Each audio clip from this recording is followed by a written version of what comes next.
I was talking to a client of mine a while back. They sent me on one of these T-Bosia training courses and the Hewitt underwater escape training, and then they sent me off to the various facilities.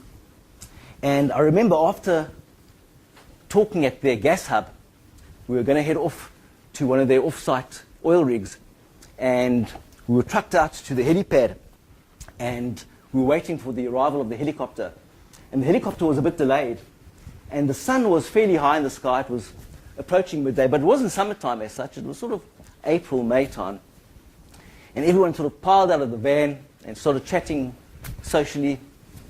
And I looked up at this sun, and I started feeling quite uncomfortable, and I spoke to the driver of the van. I said, look, have you folks got any suntan lotion? But every day that I step outdoors, I'm forever looking at the position of the sun and trying to determine how I can face the good side of my body towards the sun.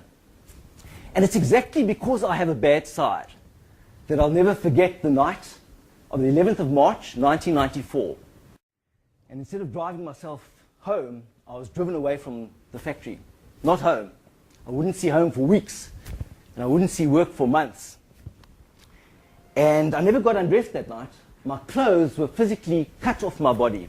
Next thing, I just didn't know where all this pain was coming from. It was absolutely horrendous. It felt like somebody had taken a blowtorch to the side of my face, to the side of my neck, the side of my back, and the side of my arm. And it felt like I was being dragged across some concrete strip behind the back of a vehicle or something like that, as if somebody was clawing at my skin. I could just remember it smelled like burning flesh tinged with a slight smell of ammonia. And I was totally disorientated. I remember my body turned away from the outlet of this pipeline. There was this bright sodium lamp illuminating the area. I just remember seeing that lamp through the steam.